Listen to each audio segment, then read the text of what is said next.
This story isn't about revenge. It's about a moment most of us fear but rarely prepare for when family love suddenly comes with conditions. When you sit down thinking you're there to talk and realize the decision has already been made for you. Papers ready. Lawyers waiting. A quiet pressure to give up what was never meant to be taken. We've all felt that pull, haven't we? That knot in the chest when family stops feeling safe and starts feeling transactional. When saying no feels like betrayal even though something inside you knows it's the only honest answer left. That moment doesn't come with shouting or drama. It comes with silence, eye contact, and a pen placed exactly where your hand should be. This story begins at a so-called family meeting. No menu, no warmth, just an expectation that one person will fold for everyone else. What happens next isn't loud, but it changes everything.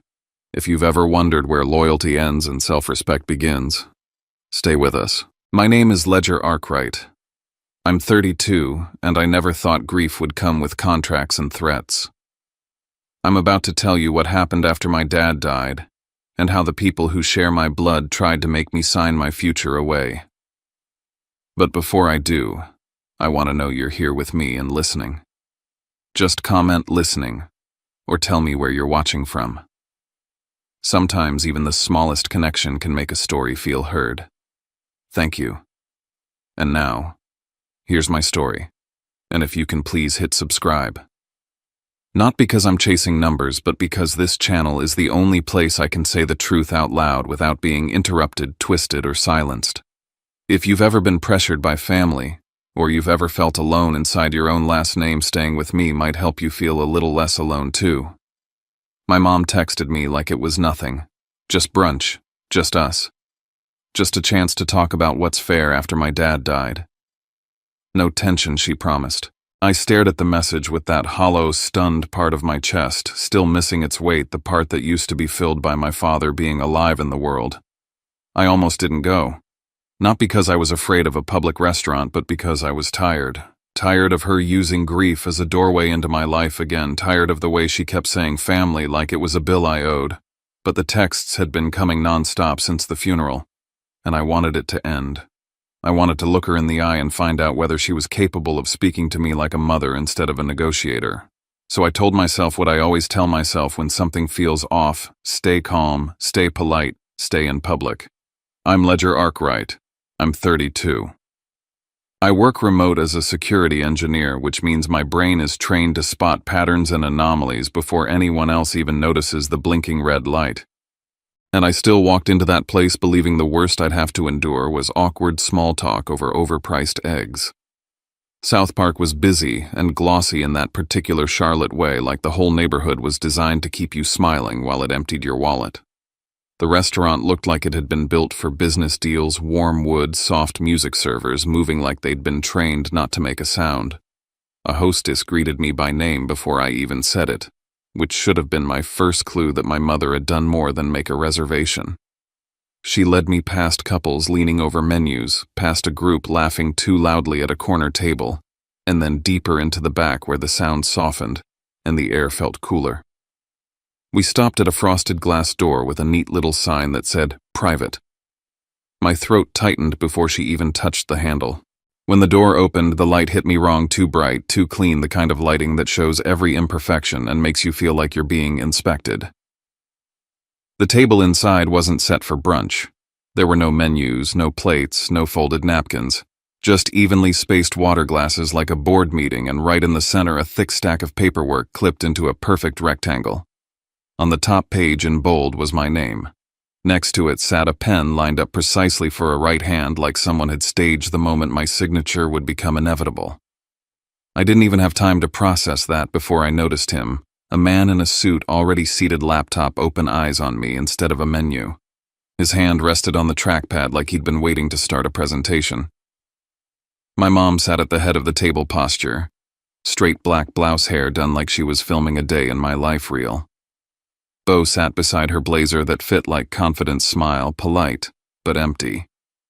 Across from them, Tinsley and Jace were there, two quiet, stiff eyes lowered like they'd been instructed to play the part of innocent witnesses. Nobody looked hungry. Everybody looked ready. Ledger, my mom said, too warm, too rehearsed. You made it. She said it the way someone says thank you for showing up on time to a meeting that matters. The man in the suit stood halfway and offered his hand as if we were equals in a negotiation. Pierce Langford, he said. I'm assisting your family with some options regarding your father's estate. The word family landed like a trick, like we'd all lost the same thing, like they'd been sitting beside my dad in the hospital holding his hand, when the truth was my father died with my number in his recent calls and my mom's name in a history of arguments about money. I sat slowly because moving too fast felt like surrender. My eyes went to the top page again. The language was dense, legal, and deliberate. Words jumped out the way red flags do in security alerts: voluntary redistribution, irrevocable. I didn't have to read the whole thing to understand what it was. You don't put a pen on top of papers like that unless you expect someone to sign. Before you get upset, my mom said, leaning forward with that practiced, sympathetic expression she saves for other people. This is just to make sure everyone is provided for. Your father's will didn't consider the reality of the family. Things are different now. She gestured subtly toward Tinsley and Jace as if they were line items. Pierce slid the packet toward me the final inch like he was being courteous. This is a family settlement agreement, he said. It allows you to transfer a reasonable portion of the inheritance into a shared trust. It's the cleanest way to avoid complications. Reasonable. I looked down and found the number. It wasn't symbolic. It wasn't a token amount meant to soothe feelings. It was a chunk, most of it packaged as a contribution, as if my father's life had been a potluck and I was expected to bring the main course. I didn't react. I didn't blow up. I didn't give them the satisfaction of watching grief turn into chaos. I asked one question slowly because slow questions make liars nervous. Who drafted this? Pierce didn't miss a beat. Our office prepared it at your mother's request. I asked another. And who decided that percentage? My mom answered instead of him, her voice soft but firm as if she were teaching a child what kindness looks like. Ledger College is expensive. Life is expensive. You're doing well. You work in tech. You understand how hard it is out there. This is about fairness. Fairness. The word she uses when she means control. I set the packet down gently like it was contaminated. I'm not signing anything today, I said. The air changed. It wasn't dramatic. It was subtle, like someone lowered the thermostat. My mom's smile thinned into a line. Bo leaned back a fraction, shifting into deal mode.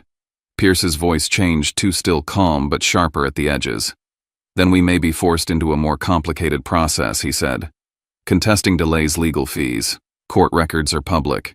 And frankly, conflict can have ripple effects on your financial future. Credit, lending. Your ability to move quickly with assets.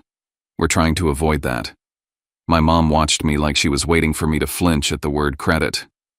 You don't want this to get ugly, she added, and it almost sounded like a warning.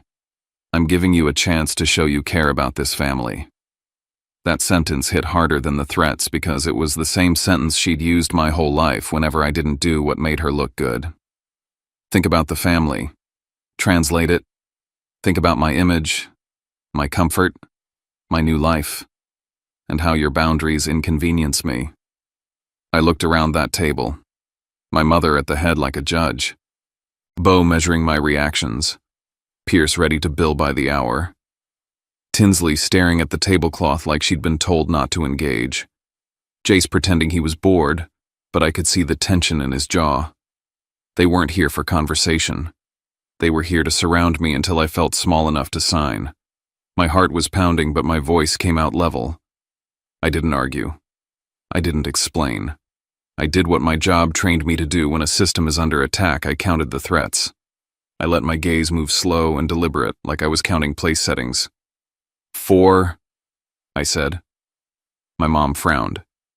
What are you doing? 5. Bo's eyes narrowed. Ledger stopped playing games. 6. I finished meeting Pierce's eyes. You're a lot of people.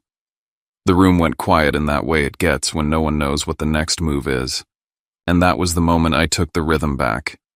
I smiled not because I was amused, but because I could finally feel the floor under my feet again. I pulled my phone out, tapped a single word into a message that was already drafted, and set it face down beside the pen they'd laid out for me. "Funny thing is," I said, calm as glass, "I only brought one person too." A soft, precise knock hit the door a few seconds later. The hostess opened it just enough for a woman in a navy blazer to step inside, folder in hand, eyes steady. Rowan Kincaid, my father's attorney, the person he trusted to keep my mother from rewriting his life after he died. Rowan offered my mother a polite smile that didn't reach her eyes. "Corinne Vale," she said, using her full name like a gavel. "I understand you wanted to discuss Ledger's inheritance." Pierce's face went stiff, like a script had been yanked out of his hands. Bo stopped shifting. My mother blinked once, then recovered because she always recovers. "Rowan," she said, too bright. "We're just having a family conversation." Rowan placed her folder on the table with controlled certainty. "A family conversation doesn't come with an irrevocable agreement and threats about credit," she said. "If you continue pressuring my client to sign documents under coercion, that will be documented accordingly." She looked directly at Pierce. "And if your office would like to propose something, you can do it through me, not through an ambush over brunch." My mother didn't argue.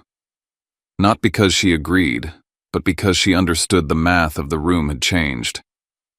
She stood chair-scraping softly, and for the first time that day, she didn't look wounded. She looked like someone who'd lost a bid. Bo rose with her tight-lipped. Tinsley and Jace followed, confused and quiet, like kids walking out of a meeting they didn't understand, but had been dragged into anyway. Pierce gathered his laptop without looking at me. My mom paused at the door and glanced back, eyes hard. She didn't say, "I'm sorry." She didn't say, "I love you." She didn't even say goodbye. She left like she was already planning her next move. I stayed behind long enough for my hands to stop shaking. Rowan didn't praise me. She didn't offer comfort. She spoke like she was closing a file. "You handled that exactly right," she said. "From now on, everything goes through me." I nodded, staring at the pen still lying there like a dare. Because I understood something in that moment with absolute clarity, my mother did not assemble a lawyer and a contract for a one-time attempt. If she couldn't take my future with a signature, she would try to take it another way. Rowan walked out with me into the softer light of the restaurant, and the noise of the main dining room hit my ears like life continuing without permission. People were laughing, forks clinked. Someone was celebrating a birthday at the bar. I stood there for a second with Rowan's words looping in my head, "Everything goes through me," and I realized how strange it was that I needed a lawyer to keep my own mother from touching my father's legacy. I didn't start out like this. I wasn't born suspicious. I wasn't a kid who thought in worst-case scenarios or saw traps in pretty invitations. That part of me was built slowly over years by watching two people I loved fight over what money meant and what family was supposed to be. When I was little, before the cracks widened, I thought my home was normal. We lived in a quiet stretch outside Charlotte, where the houses were close enough to hear lawnmowers on Saturday mornings, and far enough apart that nobody knew your business unless you told them. My dad, Miles, was a software engineer with the kind of dry humor that made you groan and laugh at the same time. He'd say things like, "I don't trust anyone who says a password out loud," and then wink like it was a joke, except it wasn't. He packed leftovers for lunch, drove the same reliable car until it practically begged for retirement, and treated paying off a credit card balance like a little monthly victory. On Fridays, he'd sit at the kitchen table with a cheap spiral notebook and a spreadsheet open on his laptop and call it our 5-minute check-in, like money was just another habit: brushing teeth, taking out trash, staying steady. He loved clarity. He loved numbers because numbers didn't flatter you. They didn't lie. He taught me that money isn't a personality. It's a tool. It buys options, not worth. It's supposed to protect your future, not impress strangers. My mom hated hearing that. Corinne didn't hate my dad, at least not at first, but she hated what his calm looked like in other people's eyes. She hated the way his comfort with enough made her feel like she was settling. She wanted the gated neighborhood, the new SUV, the vacations with sunrise photos and captions about gratitude. She talked about what we deserved more than what we could actually afford. I remember being 9 and watching her scroll through listings on her phone, her thumb flicking past kitchens that looked like TV sets. "We could have this," she'd say, like it was a promise the world owed her. My dad would glance over and ask gently, "Do we want it, or do we want people to see we have it?" She'd laugh too loudly and tell him he was being dramatic. And then later, after she thought I was asleep, I'd hear the sharp edges of their voices through the wall. The night everything truly split open, I was 16.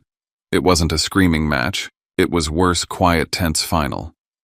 My dad had printed bank statements and laid them out on the kitchen table with the same careful order he used when he arranged bills for payment. My mom had her iPad open to a Pinterest board labeled Dream Home, like she'd built a shrine to marble counters and backyard pools. The air smelled like dish soap and something burnt in the toaster. My dad pointed to a column of numbers and said, "We can't keep living like this. We're chasing an image we can't pay for." My mom didn't even look at the paper. She looked at him, eyes bright with anger that felt older than that night. "I'm tired of just getting by," she said. "I'm tired of watching everyone else upgrade while we pretend this is fine."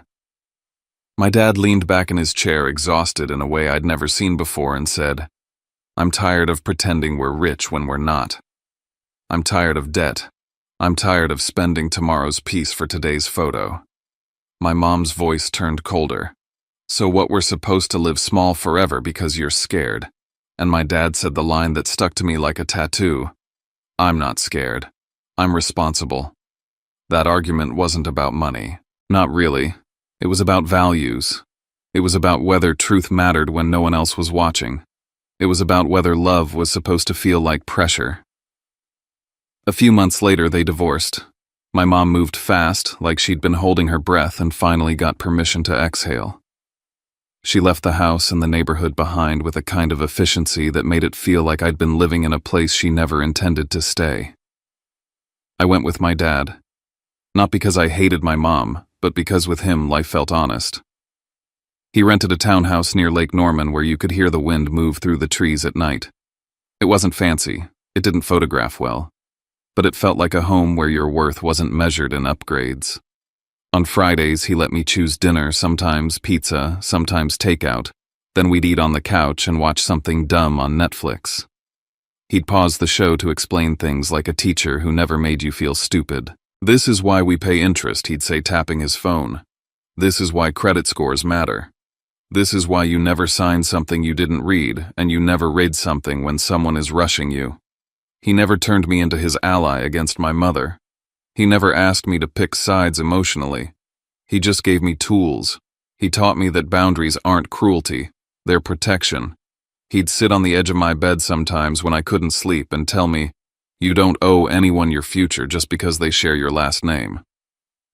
Back then it sounded dramatic, like something a movie dad would say to make a point. I didn't understand it was a warning. My mom rebuilt her life in South Park and Ballantine like she was staging a comeback. Within a year she was dating Beau, charming, smooth, always dressed like he was heading to a closing. He lived on handshakes and confidence, the kind of man who could turn any conversation into a pitch. When they got married, my mom's social media transformed. Backyard parties, wine tastings, weekend trips, captions about blessings and new beginnings. Tinsley and Jace came into the picture, and suddenly every post looked like an ad for a perfect life. Matching outfits, smiling faces, a version of family so polished it felt like a brand. I was technically still her son, but most days I felt like an extra chair at a table that had been redecorated without me. She didn't call to ask how school was going. She called to tell me what Tinsley won, what Jace was trying out for, how busy she was, how expensive everything had gotten. The only time my name became urgent was when money was involved: tuition braces, a car, some unexpected expense that always seemed to end with a suggestion that my dad should help more. My dad would come home from those conversations quieter, but he never let bitterness leak onto me. He'd make popcorn on the stove, turn on an old movie, and act like the world was still safe enough to be gentle. Still, I noticed things. I noticed the way my mother always framed help as obligation. I noticed the way Beau watched people like he was calculating what they were worth. I noticed how my mom talked about fairness like it meant everyone should get what she wanted, not what they'd earned. And I noticed too how my dad became more careful as I got older. Not paranoid, just deliberate. One afternoon my senior year, I came home early and saw him sliding a thick folder into a small safe in the closet. He shut it when he noticed me and smiled like it was nothing. "Just paperwork," he said. "Adult stuff." I shrugged because I trusted him. He'd always had insurance policies and organized files. It didn't feel ominous. It felt like my dad being my dad. The part I didn't know what I didn't understand until Rowan said it out loud after the funeral was that my father wasn't just organizing his life. He was preparing for the war that would happen after he was gone. Rowan told me later in that same crisp, professional tone she used in the restaurant that my dad updated his will more than once. He did it after the divorce, yes, but he kept doing it. He did it after my mom remarried. He did it after Bo became part of her life. He did it when I got my first job, when my address changed, when my financial independence grew. Each update was deliberate, a protective layer. And the reason wasn't abstract. It wasn't just in case. It was because my dad believed quietly, sadly, that my mother would come for whatever she could the moment he couldn't stand between us anymore. Hearing that made my stomach drop in a way grief hadn't managed to do by itself. Because it meant my dad saw the future clearly enough to fear it, and still he never poisoned me against her. He just prepared me. That's why I didn't sign. That's why I counted the people in that room instead of counting excuses. My mother didn't walk into my life with a new plan out of nowhere. She'd been building pressure for years, training herself to say family until it sounded like law. And now she'd escalated to lawyers and contracts in a private room under two bright lights. If my father had gone to this much trouble to shield me, it wasn't because he liked drama. It was because he recognized a pattern. The same pattern I was starting to see with painful clarity when my mom couldn't win with emotion, she went for control. And if she was willing to stage an ambush with legal paperwork, then the question wasn't whether she had a deeper plan than a signature. The question was how long I'd been on her target list without realizing it. The call came on a night that already felt wrong, the kind of Carolina rain that turns the streets into black glass and makes every headlight look like it's drifting. I was halfway through a late work ticket at my kitchen table, laptop open, mug cooling beside me when my phone lit up with an unfamiliar number. For a second I stared at it like it was spam. My dad used to say if it matters, they'll leave a message. Then I answered anyway because grief rewires your instincts into something sharp and superstitious. The voice on the other end didn't give me time to brace. Highway patrol. An accident. A chain reaction on wet pavement. My father's name said out loud in a tone that meant official and final. I remember the strangest detail, my cursor still blinking in the same spot on my screen, patient like the world hadn't just split. I didn't cry. I didn't scream. It felt like someone reached behind my ribs and hit mute on the entire room. I heard the words, understood the sequence, and everything inside me went quiet, as if my body decided it would rather shut down than feel it. I drove through the rain without remembering the drive hands locked on the wheel wipers, fighting like they were angry at the sky, my mind repeating one thought that made no sense but wouldn't stop. He was careful. He was always careful. My dad was the guy who double-checked seatbelts, who rerouted around traffic, who carried a charger in his glove box because dead phones create problems. And still the universe took him on a wet road like he was just another statistic. The funeral was exactly what he would have chosen if he could have written it like code. Small, clean, no spectacle. A modest church off a side street, the kind with scuffed pews and coffee that tastes like it's been reheated too many times. A few co-workers from his company, a couple neighbors from our old townhouse near Lake Norman, and me standing there trying to keep air moving in and out of my lungs. I watched people hug and murmur and drift, and all I could think was that my dad would have hated the fuss. Then my mom arrived, dressed like she was stepping into a scene. Black outfit, hair done, face set in that careful expression that reads as devastated from a distance. Bo stood at her side like a polished accessory, a hand hovering at her elbow, ready to look supportive when someone glanced their way. Behind them came Tinsley and Jace, quiet and tense, dressed like they were attending a school ceremony they didn't ask to be part of. My mom cried loudly, the kind of crying that makes strangers turn their heads. She hugged people I knew she hadn't spoken to in years. She kept saying he was such a good man, like the phrase would earn her a place in the story again. I stood near the urn and felt something sharp and ugly rise in my throat, not hatred exactly, but clarity. She didn't love him. She loved the life she wanted him to fund. After the service, while the last of the cars were pulling out and the air smelled like wet flowers and exhaust, a woman in a navy blazer approached me with the calm stride of someone who doesn't get rattled by emotion. Rowan Kincaid, my father's attorney. We sat outside on a metal bench near the church's small courtyard, rain misting the edges of everything, and she didn't waste time with soft language. "Your father was thorough," she said. "He updated his will multiple times. He anticipated pressure." She let that word hang for a beat, because we both knew where it was pointed. She explained probate in plain terms the way my dad would have explained a system the court validates the will oversees transfer of assets, ensures challenges aren't just emotional tantrums dressed up as legal filings. If someone wanted to contest, they'd need real grounds, not vibes. Then she outlined what my dad left: the townhouse near Lake Norman, retirement accounts he'd rolled over carefully, a steady investment portfolio built for long-term stability, not bragging rights. No private jets, no headline numbers, but enough to give me a future with room to breathe. Hearing it didn't make me feel greedy. It made me feel mournful and weirdly proud, like my father had found a way to protect me even when he wasn't here to stand between me and my mother's definition of fairness. Rowan looked me straight in the eye and said, "Ledger, he wanted you to have control without interference." My phone buzzed while she was still talking, like the universe had timed it for emphasis. A text from my mom long enough to fill the screen without a single pause. Not one sentence asking if I was okay.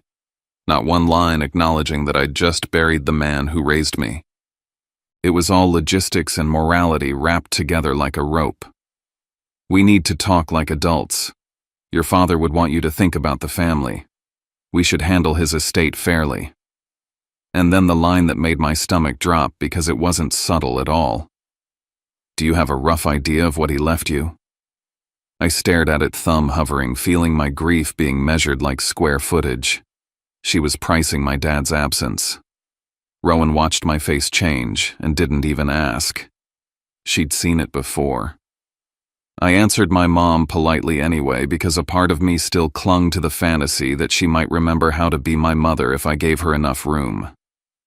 I wrote that the process would go through probate, that my dad had legal representation, that we could talk when things were formally underway. She ignored the part about Rowan like it didn't exist. The next message came faster, pushing past my boundary like it was a suggestion. "Okay, but what kind of numbers are we talking about? Because we need to plan." When I didn't respond immediately, the guilt arrived right on schedule. She reminded me she'd taken care of me when I was a kid, as if feeding your child is a loan that comes due with interest. She talked about sacrifice, about how expensive my teenage years were, about Tinsley's college applications and Jace's future. She kept saying family, but she didn't mean me and her. She meant her new household, her curated life, and how my dad's careful planning could be repurposed into their safety net. I kept my replies short and factual because I could feel how badly she wanted me to get emotional. Emotion is messy. Emotion creates openings. My dad taught me that the moment money enters the room, people get reckless, and reckless people leave evidence. So I started saving everything: screenshots, voicemails, timestamps. Not because I thought I'd need to build a case against my own mother, but because the pattern felt too familiar. She wasn't asking how to grieve. She was asking how to extract. The day probate paperwork started moving, her tone shifted again. The sweetness thinned out. She left a voicemail that began with "Honey, I'm just trying to help," and then slid into something sharper. "Lawyers are expensive, you know. This could drag on for years. You don't want court records. You don't want complications." And then she hit the pressure point she thought would make me fold credit. She said it like a weapon wrapped in concern. "Ledger, if things get messy, it can affect your credit, your ability to buy a home, your financial future. I'm looking out for you." It made me laugh once, a dry sound I didn't recognize as my own because it was so transparent. She didn't need me to be sad. She needed me to be scared. She wanted me to believe she could make my life hard enough that handing over my father's legacy would feel like relief. That night, back in my townhouse, the silence felt different, not peaceful, charged. I sat at the same kitchen table where I'd gotten the call about my dad, and I played her voicemail again, listening to the exact moment her voice shifted from mother to threat. I wrote down the date and time. I saved the audio file. I forwarded the screenshots and voicemails to Rowan with a message that was almost embarrassingly simple. "She's talking about my credit." Rowan replied the way she always did, not with emotion, but with a plan. "Do not share balances. Do not sign anything. Do not meet privately.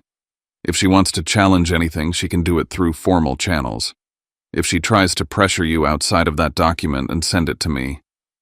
She ended with a sentence that landed like a warning bell. "This is exactly why your father hired me." I stared at my phone after that, feeling a cold thread run through my grief. The family meeting in South Park hadn't come out of nowhere. It had been built step by step, with texts that tested my boundaries, guilt that tested my spine, and threats that tested my nerve.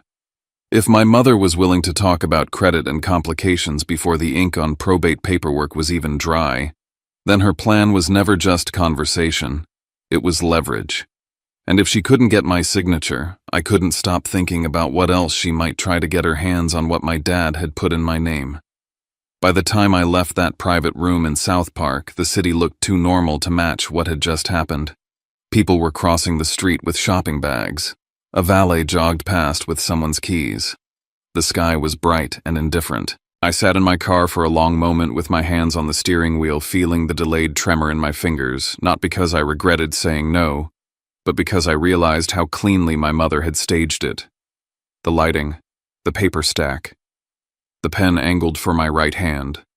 The lawyer already seated like a trap had been sprung before I even entered the room. That wasn't a family conversation that got out of hand. That was a business plan. Rowan called while I was still in the parking garage, her voice steady and low. "Do not engage her directly," she said. "No explaining, no arguing. No defending yourself. Procedure only. Everything goes through me. And keep every single thing." I promised I would, and as I drove back toward Lake Norman, I watched my reflection flash in storefront windows and thought about my dad's warning. Boundaries aren't cruelty. They're protection. The next morning, I woke up to an email that made my skin tighten. It wasn't from my mom. It wasn't a dramatic message dripping with guilt. It was on official letterhead, crisp fonts, polite language, subject line that tried to sound reasonable. "Final opportunity to resolve this privately." It came from Pierce Langford's office, or someone associated with him, and the tone was the kind that pretends it's offering you a favor while it corners you. The attachment wasn't titled Family Agreement anymore. That name had gotten exposed for what it was. Now it was labeled Proposed Settlement, as if changing the label could change the intent. The document was dressed up in calmer language, but the goal was identical: move a significant portion of my inheritance into a shared structure controlled by the people who had ambushed me. It was a new coat of paint on the same theft. I didn't reply. I forwarded it to Rowan, and then I opened a blank spreadsheet because that's what my dad would have done. I built a timeline like I was tracking an intrusion. Date of the funeral. Date. Rowan explained probate. Date my mother's first numbers text. Dates of her guilt messages. Voicemails mentioning credit. Date of the South Park meeting. Now this letter. I added notes not just about what was said, but about how it landed, because I refused to let them rewrite my reactions later as instability. If my mother ever tried to paint me as paranoid, I wanted the record to show I wasn't spiraling. I was responding. 2 days later, something happened that didn't look like money on the surface, but felt like fingers probing a lock. I got a notification from a service I barely used, an old account tied to my phone number, saying my address was being updated. Another alert said a password reset had been requested. It wasn't my bank. It wasn't my investment account. It was one of those secondary things most people ignore, the kind of account that still holds personal information and can be used as a stepping stone. I clicked into it and saw a security question pop up that made my stomach drop, the kind of question people answer when they're young and careless. Childhood street, first pet, high school mascot. Stuff that isn't secure when the person trying to get in has been watching your life for decades. I canceled the reset, immediately changed the password, and turned on every extra security option available. My hands were cold the entire time. It wasn't proof of who did it, but it was a signal. Someone wasn't just pressuring me to hand over assets. Someone was starting to test how close they could get to my identity. I called Rowan. She didn't sound surprised. She sounded sharper. "This is why I told you to document," she said. "If they can't move you emotionally, they'll try to move you financially, not by negotiation, by access." Rowan had me come into her office the next day. It wasn't a dramatic law firm with marble floors. It was practical, like her shelves of files, a clean desk, a sense that she measured everything. She laid out the strategy the way you lay out a map in a storm. We were going to keep building the record. Not just a pile of screenshots, but a coherent chain with dates and times. We were going to tighten security everywhere, not because we were panicking, but because if this escalated, the best defense would be proof that I acted responsibly the moment anomalies appeared. She also prepared me for the possibility my mother would try to file something, anything to slow probate or create noise around my assets. "They don't have strong ground," Rowan said, "but weak cases can still be used to drain time and energy." She paused, looking at me the way my dad used to when he was trying to make sure I truly understood. "Their real weapon is pressure. If you stay calm, they lose their leverage." That week, the pressure arrived from a new direction. My mom stopped messaging me directly for a few days, and I almost let myself hope the presence of Rowan had scared her into reality. Then my phone started buzzing with names I hadn't seen in months: a family friend, a cousin, someone my mom used to call her church sister. Each message had the same shape, the same breathless tone, like it had been dictated. "Your mom is devastated. Don't do this to her. She's just trying to keep the family together. Your dad wouldn't want all this conflict. Be the bigger person." The words were different, but the rhythm was identical, and that told me everything. She was building a ring of voices around me, trying to make me feel like the villain without her having to say it herself. She wanted me emotional. She wanted me isolated. She wanted me to snap so she could point and say, "See, he's unstable. He's cruel. He's unreasonable." I didn't respond. I took screenshots, saved the dates, and sent them to Rowan. Every time I ignored one of those messages, my chest tightened, because it's one thing to set a boundary with your mother. It's another to watch her recruit strangers to police your grief. And then the physical world started feeling slightly off in a way that was hard to explain without sounding crazy. Mail that usually arrived on a certain day didn't. A letter I was expecting from a financial institution showed up later than it should have. Once I checked my mailbox, and it was empty when it shouldn't have been, as if someone had gotten there first or redirected something I didn't know was in transit. I told myself not to leap to conclusions, but I couldn't ignore the pattern forming alongside the digital alerts. I started checking my account settings more often, looking for any changes to addresses, phone numbers, notification preferences. I called the post office to confirm my forwarding status. I enrolled in USPS Informed Delivery so I could see what was supposed to arrive. The first time the email showed a piece of mail that never appeared in my box that day, I felt that same cold thread again. Not certainty, suspicion with weight. Someone was paying attention to the channels information travels through. Paper and passwords are the same kind of door. One night I sat at my kitchen table with the spreadsheet open, timeline stretching across the screen like a slow-motion crash. Funeral. Probate explanation. Numbers texts, credit voicemails, South Park ambush, proposed settlement email, password reset attempt, third-party pressure messages, mail irregularities. It was too much to be random, and it was too organized to be pure emotion. I could hear my dad's voice in my head, calm and steady, like he was talking me through a problem set. When something matters, write it down.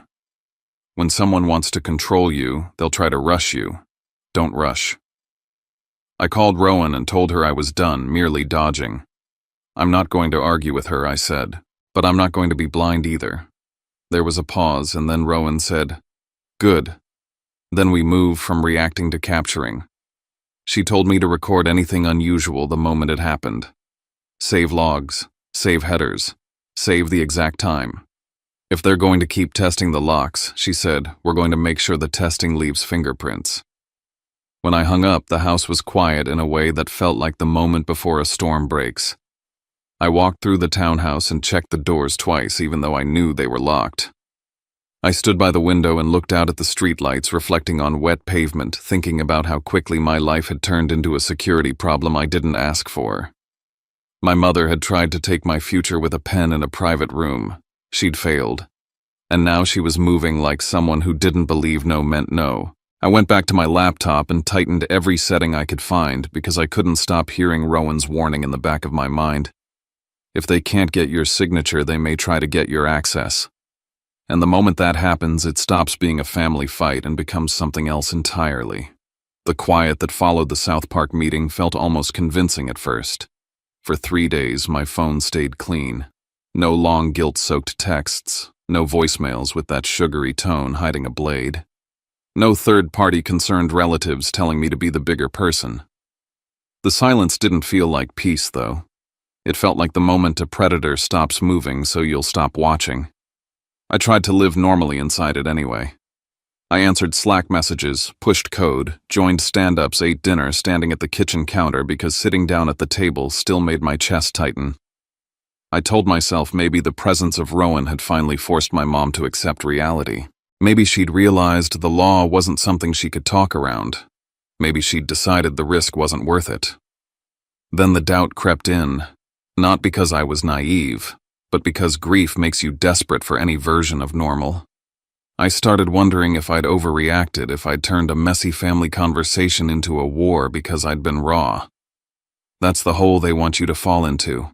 That's the soft spot where you start second-guessing your own instincts, where you stop treating red flags like red flags and start calling them misunderstandings.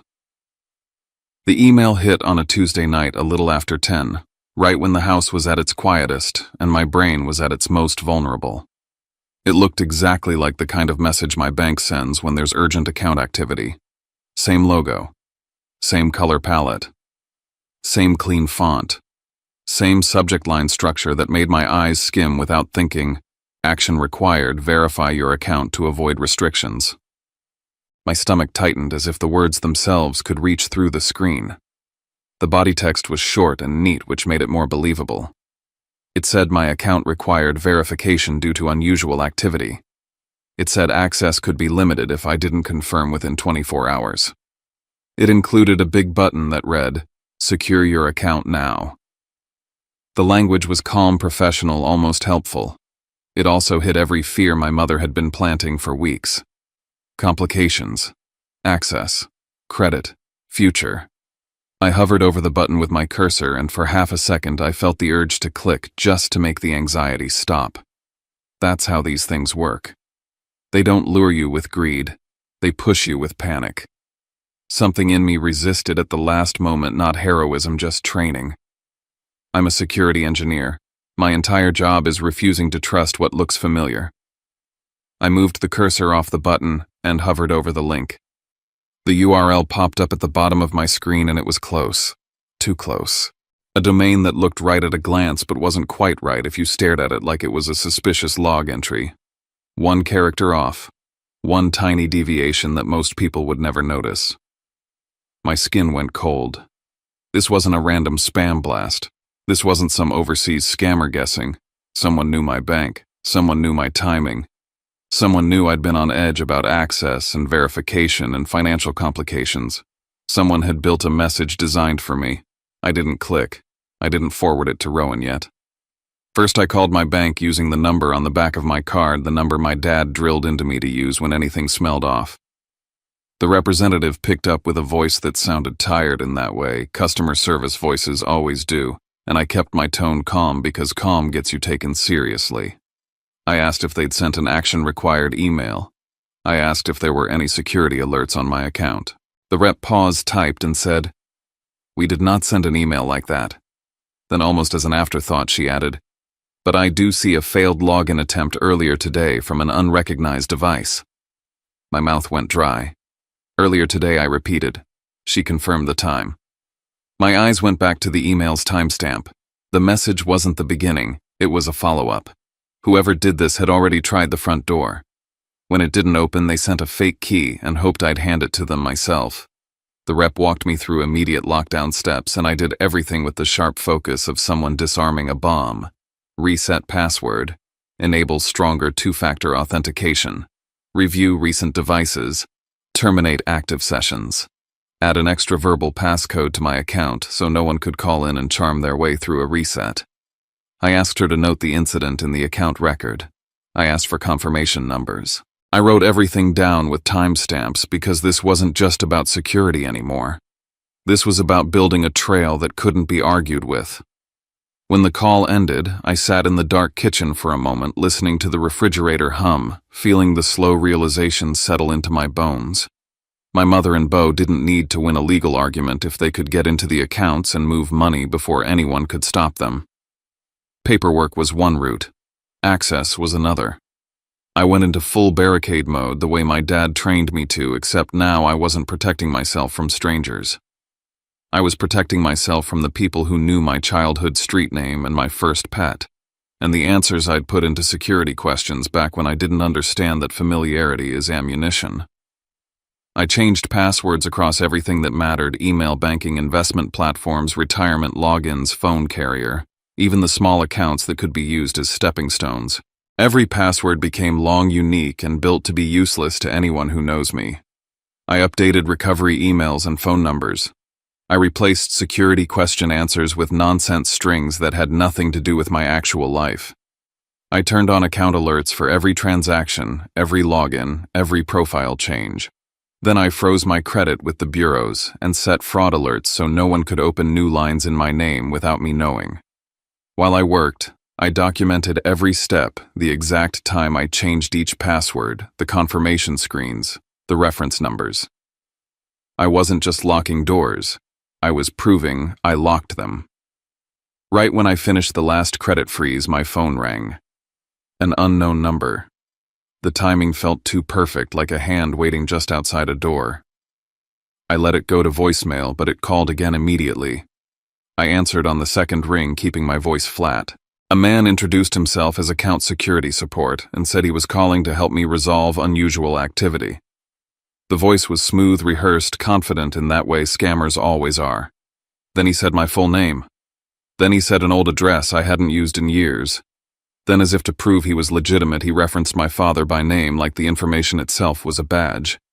My throat tightened so hard it hurt. That wasn't the bank. The bank doesn't call you and bring up your dead father. I didn't argue, I didn't accuse. I just said I'll call back through the official number and hung up. My hands shook after, not because I was scared of the stranger on the line, but because it meant someone was tracking my reaction time. They weren't just throwing bait, they were watching to see if I'd bite. I forwarded the phishing email to Rowan, headers included. I sent her the bank's confirmation number, the time of the failed login attempt, and a summary of the fake support call. She responded immediately with the same controlled urgency she'd used in South Park. Good. Now we take this out of the family arena and put it where it belongs. She told me to file a fraud report through the bank's official channel and to make a police report for attempted identity theft. Even if no money had moved, the attempt mattered. The pattern mattered. Then she said something that shifted the air in the room around me. Also, file with IC3. If this escalates, you want a federal paper trail. I'd heard of IC3 in passing, like something you read about when crypto gets stolen or people get scammed by strangers overseas. It sounded unreal to attach it to my own life, to say I was filing a complaint because my mother might be trying to fish her way into my accounts. But the unreal part was already my reality. So I did it. I filled out the form late at night, attaching screenshots describing the email, the attempted login, the call. I typed my mother's name in a field where most people type unknown suspect, and my stomach lurched.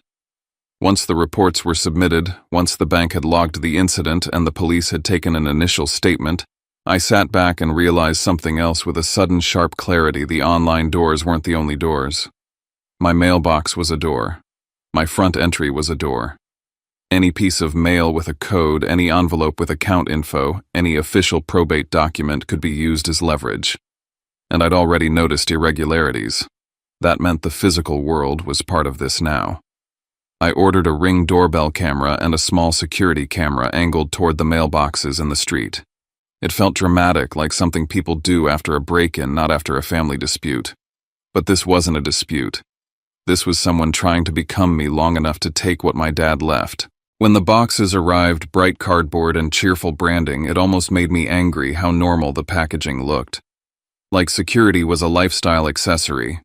I installed everything myself because it made me feel less helpless. I checked the angles 3 times. I tested the motion alerts.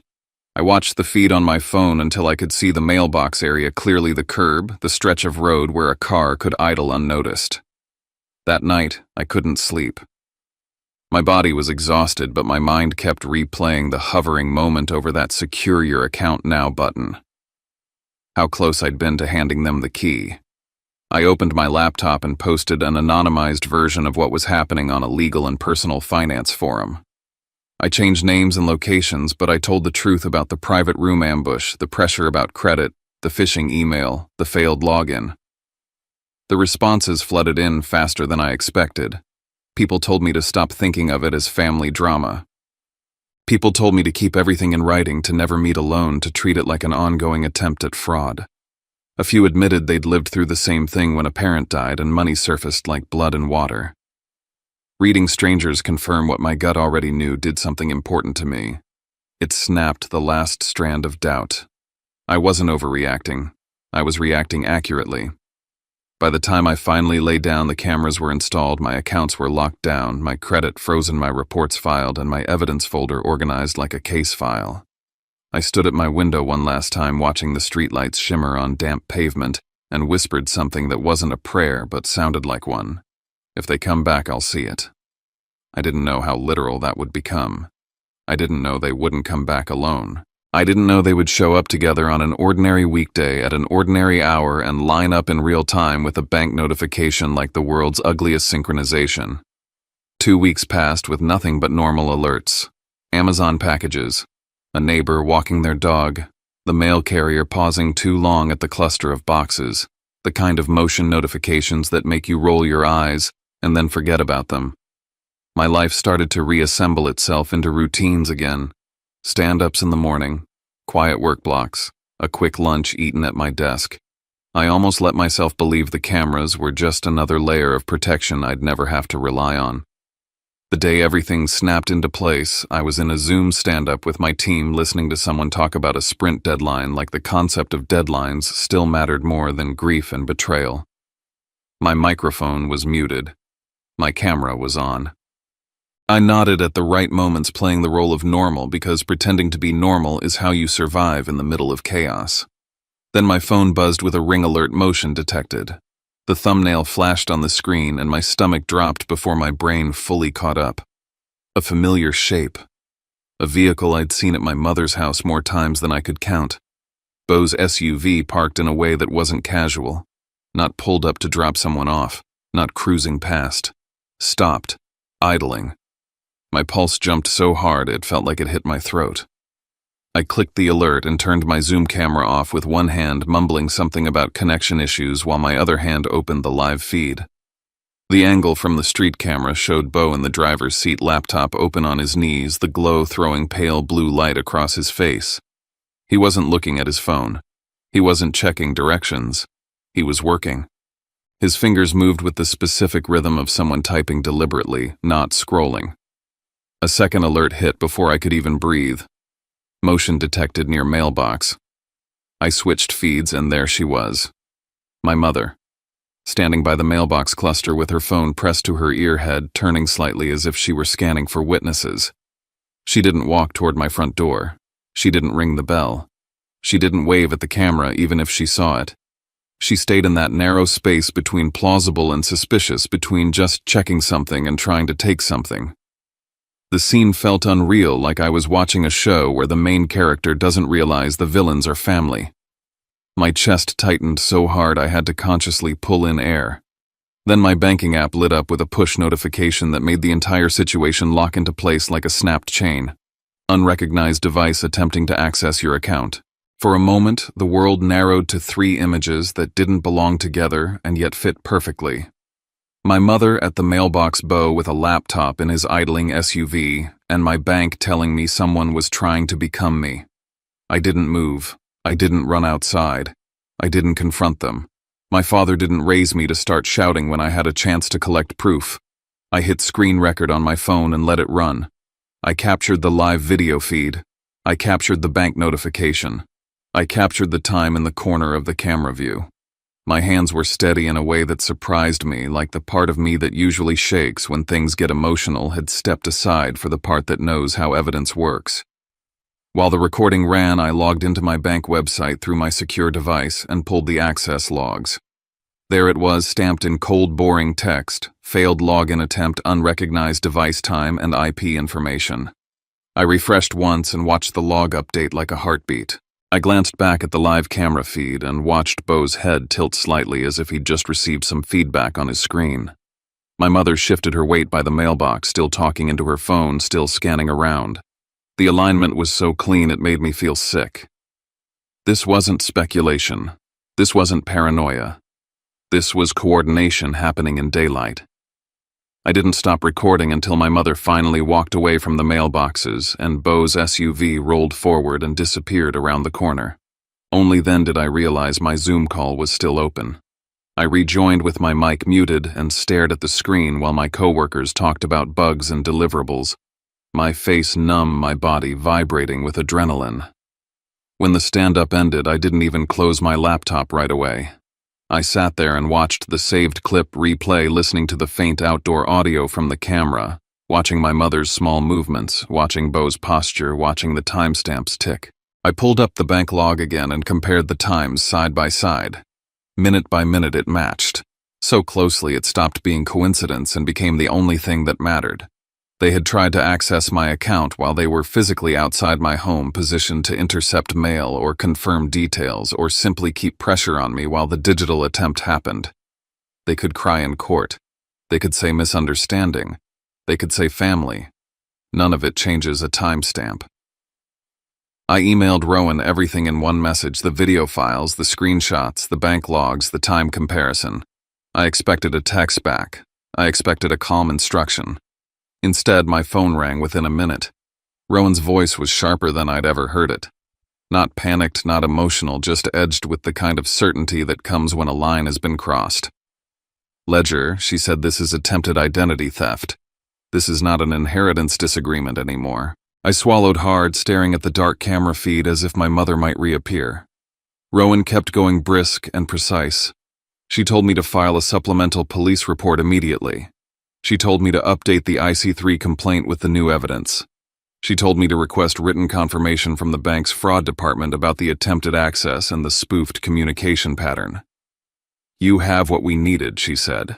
"Hard proof, digital proof, video proof. They can't talk their way out of this." I felt something break in my chest, not a sob, not even sadness, more like the final snap of a rope that had been fraying for years. Because the truth I'd been avoiding was now unavoidable. My mother had chosen this. She could have been grieving my dad like a human being. She could have been building a relationship with me that didn't involve paperwork and threats. She could have backed off after South Park. Instead, she stood outside my home while her husband tried to get into my accounts. Biology doesn't force anyone to do that. Choice does. I called the non-emergency police line with my hands still cold, and explained as calmly as I could that I had video evidence of coordinated behavior outside my residence coinciding with an attempted unauthorized login to my financial accounts. Saying those words out loud felt like stepping into a different life, one where I was no longer the son trying to keep things quiet and respectable, but the victim of a crime trying to keep his name from being stolen. The officer took the information, asked for the files, gave me a report number. When I hung up, I updated IC3 with the attachments and the timeline Rowan had helped me build. Each click felt heavy. Each upload felt like a door closing behind me. That evening, the house was quiet again. The cameras showed nothing but the street and the mailboxes and the ordinary world continuing as if it hadn't just hosted a betrayal.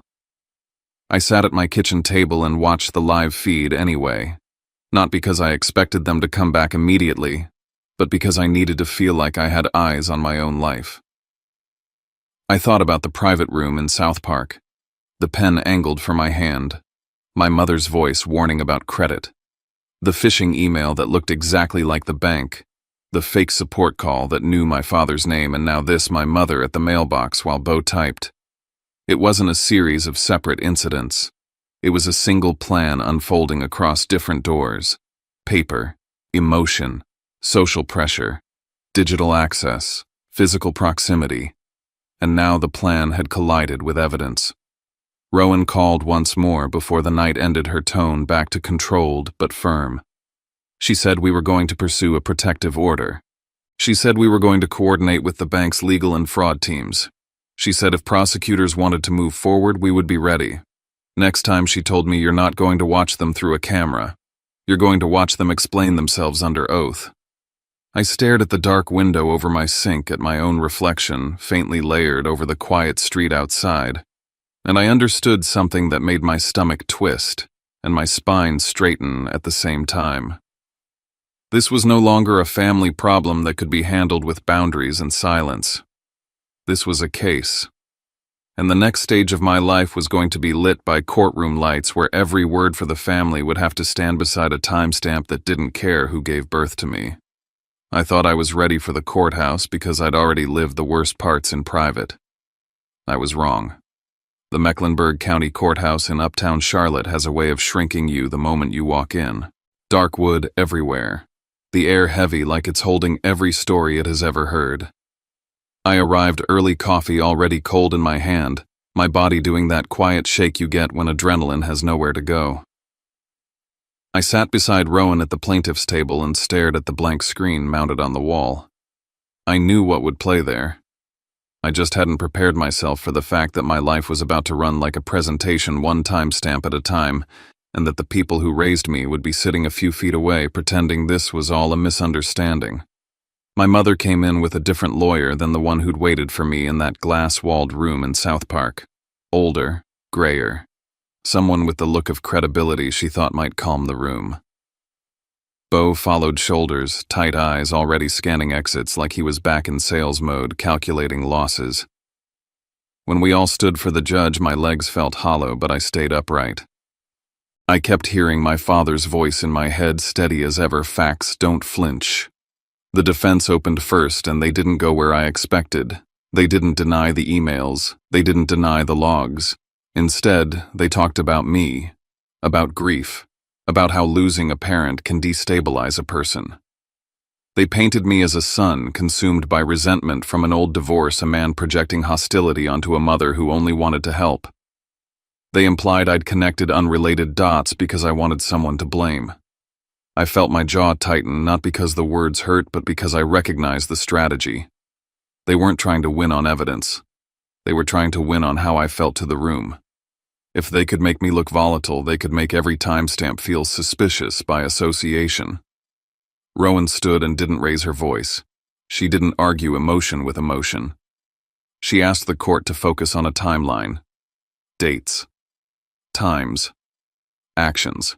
She laid out the sequence like a clean report: the private room meeting with documents prepared in advance, the messages warning about credit and complications, the phishing email, the confirmed attempt to access my account, the security logs, the video.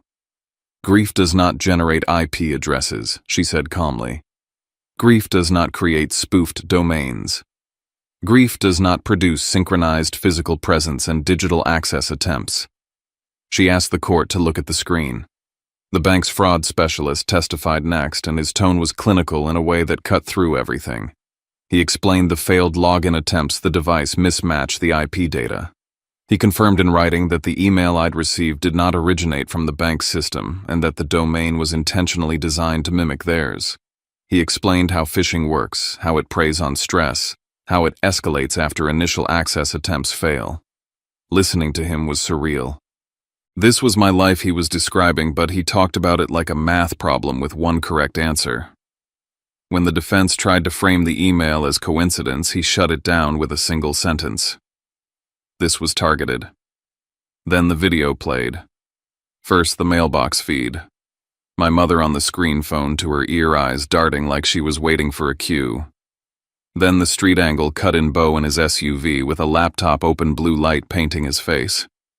The investigator placed the bank log beside the video. The timestamps aligned so tightly it made my stomach drop all over again. I watched my mother on that screen and felt something crack inside me that no verdict could fix. Not because she wanted money, because she stood there and chose to become a stranger to me while wearing my last name. The defense tried to recover by offering an explanation that sounded helpful on its surface. They claimed Bo had attempted to access an old account from the marriage years trying to assist me with paperwork. Rowan didn't even let the thought finish breathing. She asked for records. She established that no joint account existed, that probate had transferred ownership cleanly, that there was no authorization. And then she delivered the quiet blow by offering that explanation the defense had admitted an attempt to log in. They weren't arguing whether it happened anymore. They were arguing intent. Rowan asked a simple question that echoed through the room. If the intent was help, why the fake email, why the mailbox, why the timing, why not a call in daylight with consent? There was no answer that fit. She played my mother's voicemails next, the ones about credit, about accounts becoming complicated, about how I'd regret letting things drag on. Hearing them in court stripped of family context turned my stomach. They sounded exactly like what they were: pressure. The investigator added one more detail that made the room go still. There had been another failed attempt days earlier, lining up with a message my mother sent warning me not to be difficult. A pattern, not an accident. When it was my turn to speak, I didn't perform. I didn't cry. I spoke the way my father taught me to document problems. I described the South Park meeting, the paper stack, the pen placed for my hand, the warnings about my future. I described how I spotted the email, how close I came to clicking, how I called the number on my card, how I froze my credit and installed cameras because I was trying to protect the last thing my father left me. I described the moment I saw the camera feeds and the bank alert at the same time. I said the part that mattered most to me out loud. It felt like someone was trying to step into my name and wear it long enough to erase me. The judge didn't dramatize the ruling. He didn't need to. He stated that the behavior demonstrated intent to access financial accounts through deceptive means, that it went beyond family dispute, that the evidence was consistent and corroborated. The penalties followed in a steady list: fines, restitution for legal costs, probation with financial monitoring, a no-contact order barring them from reaching me, my home, or my workplace for years. Bo's actions were referred to the appropriate licensing authority. It wasn't cinematic. It was heavier than that. It was real. In the hallway afterward, my mother didn't cry. She didn't apologize. She looked tired, like someone who'd lost a deal she'd already spent. Bo stared at the floor. Rowan leaned close and said, "They can't touch you anymore." I nodded, but the victory tasted like ash. Winning didn't bring relief. It brought clarity, and clarity hurts. The first morning after everything ended, I woke up and realized I hadn't checked my phone in panic. The cameras showed nothing but a delivery truck and a neighbor jogging past. The silence felt unfamiliar, almost boring. I learned quickly that safety is quiet, and quiet can feel strange when you've been braced for impact for months. The consequences for my mother and Bo rippled outward in predictable ways. Fines drained their accounts. Legal costs forced them to cut back hard. Bo's professional reputation took a hit that no polished smile could repair. Deals dried up. My mother's social media shifted tone overnight from curated celebration to vague quotes about resilience and starting over. She never mentioned me. She couldn't. The order made sure of that, and shame finished the job.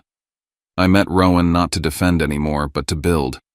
We reorganized everything the way my father would have liked: clear accounts, emergency fund, diversified investments, regular security reviews. We set reminders to audit passwords and alerts. I named folders the way my dad did, boring and precise, because clarity is kindness to your future self. I also started therapy. Not because the court told me to, but because winning didn't heal the part of me that had to accept what my mother chose. I said the sentence out loud that once felt impossible: my mother tried to take my inheritance by impersonating me. Saying it didn't destroy me. It freed me from wondering if I'd imagined it. I learned to separate biology from behavior, to stop confusing shared blood with shared values. I used a small portion of the restitution to support organizations that help victims of identity theft and financial abuse. I didn't post about it. I didn't announce it. I filed the confirmation email in a folder called Miles Would Approve, and that was enough. Tinsley and Jace never reached out. I didn't push. I left the door unlocked in theory, but closed in practice. If they ever want the truth when they're older, they'll find me. Until then, boundaries stand. My father's real legacy wasn't the townhouse or the accounts. It was the discipline to read documents like code, to store evidence, to recognize when the word family is being used as leverage. I stand in my quiet house now, looking out toward the water near Lake Norman, and choose peace the way you choose any serious thing in life, deliberately. I didn't win by hurting my mother. I won by stopping the harm. And every time the cameras stay quiet, I hear my father teaching me one last lesson. Peace is something you protect even when the threat wears your last name. When the noise finally settles, what stays with me isn't the courtroom or the paperwork. It's the quiet that comes after. The kind of quiet where you realize that some victories don't feel like celebration, they feel like space. Space to breathe. Space to stop bracing. Space to admit that loving people doesn't always mean letting them decide your future. Sometimes it just means understanding where your responsibility ends and where your own life begins. We don't talk enough about that line, the one between compassion and self-erasure. But many of us have stood right on it, unsure which way to lean. What I learned is simple, but it took years to understand. We can hold empathy without surrendering ourselves. We can acknowledge pain, ours and theirs, without turning it into permission. And we can walk away from something broken without turning our backs on kindness. Not every ending needs blame to make sense. Some endings are just the moment we finally choose to protect what's left of us quietly without applause. If you're still here with me, thank you for listening all the way through. Truly. And if this story stirred something in you, maybe a memory, maybe a question you've never said out loud, you don't have to carry it alone. If you feel like it, you're welcome to leave a few lines in the comments. Sometimes writing it down is the first gentle step. And if you'd like to stay to be part of a space where stories are shared with care and without judgment, you can subscribe and join us here. We're just people listening to one another, one story at a time. Take care of yourself, and I'll see you again soon.